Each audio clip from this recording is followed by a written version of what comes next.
प्रणाम दोस्तों, मैं आरोही आप सभी का दिल से स्वागत करती हूँ। उम्मीद करती हूँ आप सभी सेफ हैं, पॉजिटिव हैं, अपना इनर वर्क अच्छे से कर रहे हैं। डिवाइन फेमिनाइन क्या कर रही हैं आप इस टाइम? बहुत ज़्यादा आपकी नेगेटिव एनर्जी रिसीव हुई है मुझे। बहुत ओवर थिंकिंग आप कर रही हैं, बहुत नेगेटिव एनर्जी में हैं। हो सकता है रिसेंटली कुछ डिवाइन फेमिनाइन को कुछ बैड न्यूज़ मिली है या अनहेल्दी मैसेज उनको मिला है, जिसके कारण वो बहुत ज़्यादा टेंशन में आ गई हैं, परेशान हो रही हैं और उसके ऊपर बहुत ज़्यादा सोच रही हैं। ये कहूँ कि एक तरह से साइलेंट एनर्जी में बैठकर उनको ये इतना दिमाग ख़राब हो रहा है कि वो ये सोचे ही जा रही हैं कि मैं क्या करूँ, क्या नहीं करूँ। आई डोंट नो क्या मैसेज मिला है आपको, बट वो ऐसा मैसेज मिला है जिसकी वजह से आप पूरी तरह हिल चुकी हैं, या फिर कुछ ऐसा जो कि आप अपना जो पीस था वो कहीं खो चुकी हैं, अपना रूटीन भी आप कहीं खो चुकी हैं। ये सब चीज़ें आपकी चल रही हैं प्रेजेंट टाइम में। हो सकता है कि अभी या कुछ दिनों पहले आपको एक तरह से जो झगड़े आप किसी से कर रही हैं या बेवजह आपको गुस्सा आ रहा है, और बहुत बिना छोटी छोटी बातों पर ही आप बिना बातें ही बात को बढ़ाए जा रही हैं। छोटी छोटी बातों को आप हर चीज़ के लिए हर किसी को ब्लेम भी करने लगी हैं, और उनसे यही आपके मन में थॉट आते हैं कि मतलब कि आप उम्मीदें कर रही हैं लोगों से, और जो उम्मीदें पूरी नहीं हुई हैं तो आप उनको गलत बोल रही हैं, गलत समझ रही हैं, या फिर ये कहूँ कि आप उन पर ब्लेम कर रही हैं कि आप मेरे नहीं हो या आप मेरी नहीं हो। ऐसा थॉट मन में नहीं लाएं, क्योंकि मैं मानती हूँ कर्मा आपको परेशान कर रहा है, अनबैलेंस होने में आपको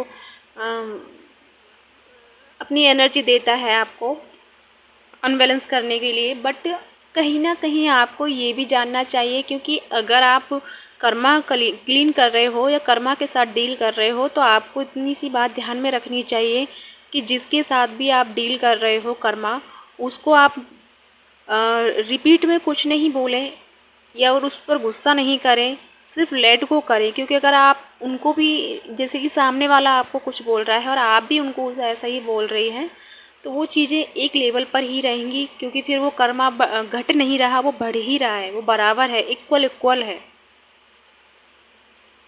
क्योंकि अगर इस टाइम आप कर्मा क्लीन कर रही हैं तो आप नेक्स्ट टाइम के लिए कर्मा अब्जॉर्व भी कर रही हैं, बढ़ा भी रही हैं।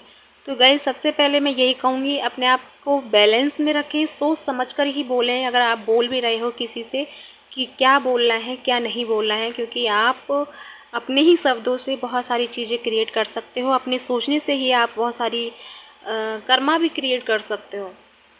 तो जितना हो सके अपने आप पर फोकस रखो, अपने आप को जानो कि हम कहाँ पर हैं, क्या सोच रहे हैं, क्या कर रहे हैं। क्योंकि जितना आप अपने आप पर फोकस रहोगे, अपने आप को समझोगे, तभी आप चीज़ों को आगे समझ पाओगे। और इस टाइम आपका जो इंट्यूशन है वो भी आपको फॉलो नहीं कर रहा है, वो आप इंट्यूशन को नहीं सुन पा रहे हैं, बिकॉज आप बहुत ज़्यादा टेंशन एनर्जी में हैं। हो सकता है कि कुछ आपको ये भी फील हो रहा हो कि शायद आसपास मेरे कोई भी नहीं है, मेरी कोई हेल्प करने के वाला नहीं है। ये सब आप टेंशन की वजह से सोच रही हैं, इस एनर्जी की वजह से सोच रही हैं, क्योंकि आपने इस एनर्जी को बना के रखा हुआ है। मैं मानती हूँ आपके आसपास काफ़ी नेगेटिव पर्सन हैं, बहुत आपको टॉर्चर कर रहे हैं, बट आपका इनर पीस आपके अंदर है, आपका सेल्फ लव आपके अंदर है। आप उसे पहचानो, उस पर वर्क करो। दुनिया फिर चाहे कितना भी कुछ करे, आपको कोई नहीं हिला पाएगा। बस अपना स्ट्रेंथ नहीं खोएं, अपना सेल्फ पीस नहीं खोएं, सेल्फ लव नहीं खोएं, ये बात हमेशा याद रखें। दूसरा, ये टाइम जो आपका चल रहा है बहुत चेंजिंग वाला टाइम है। बहुत ऐसी चीज़ें हैं जो आपकी लाइफ में सडनली चेंज होने स्टार्ट हुई हैं। और एक बात मैं कहना चाहूँगी गाइज़, कि आपके आसपास हो सकता है कुछ ऐसे पर्सन हैं जो आपको बहुत ज़्यादा एक तरह से नेगेटिव वाइब्रेशन सेंड कर रहे हैं, आपको आपको एक तरह से उकसाने की कोशिश कर रहे हैं कि आप अपना धैर्य खो करके उनके सामने आओ और उनसे झगड़ा करो। आपको बार बार उकसाया जा रहा है, बार बार आपको फोर्स किया जा रहा है। वो इसलिए क्योंकि आपकी जो एनर्जी जो इतने टाइम से बनी हुई थी, उस एनर्जी को पाने के लिए या उस चीज़ से आपको भटकाने के लिए वो नेगेटिव एनर्जी एक तरह से क्रिएट हो चुकी है। जो इंसान आपको कभी कुछ कहता भी नहीं था या कुछ आपको इतना टेंशन भी नहीं देता था, आजकल वो इंसान भी आपको डिस्टर्ब करने लगे हैं, आप पर एक तरह से ईगो का वार करने लगे हैं। तो गाइज़ मैं यही कहूँगी कि इस एनर्जी से दूर रहें। मैं मानती हूँ परेशानी में हैं आप, बट अपने आप को सेल्फ ग्रोथ में रखें, बिकॉज़ आपकी डेस्टिनी नॉर्मल डेस्टिनी नहीं है। आप अपने आप को समझें, और अगर इसी तरह फंसे रहोगे तो आगे की चीज़ों को नहीं जान पाओगे। आगे की जो लाइफ में चलना है, आना है, वो सारी चीज़ें आप रिसीव नहीं कर पाओगे।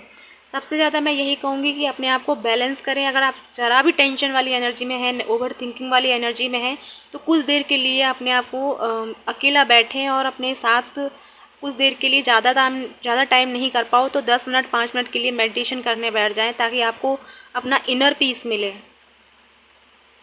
तो या गाइस, ये थी डिवाइन फेमिनाइन आपकी करंट एनर्जी। और दूसरा मैं ये कहना चाहूँगी, डिवाइन फेमिनाइन आपके हो सकता है कुछ दिन से आपकी थर्ड आई पर बहुत ज़्यादा वाइब्रेशन फील हो रहा है, और जो आपका ये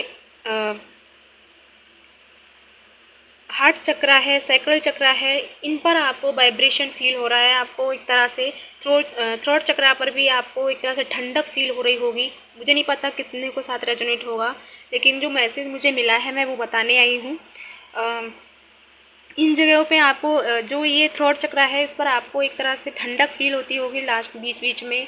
कभी अचानक ही सर आप बैठे हो, या ठंडक फील होना, या फिर एक तरह से वाइब्रेशन फील होना, या फिर एक तरह से जैसे कि एक छोटा छोटा चींटियाँ जैसे चलती हैं, झुंझुनाहट होना, ये सब होना अभी आपको स्टार्ट हुआ है।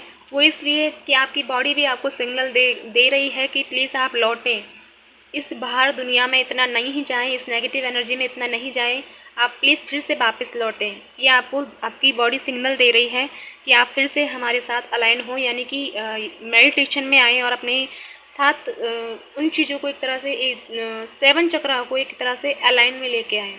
जो आपका डिस्टर्बेंस चल रहा है उसको आप एक तरह से अलाइन करें। तो या गाइस, ये थी आप लोगों के लिए गाइडेंस। आई होप आपको कुछ क्लियरिटी मिले। और इसी के साथ मैं जाना चाहूँगी, ओम नमः शिवाय, जय शिव शक्ति।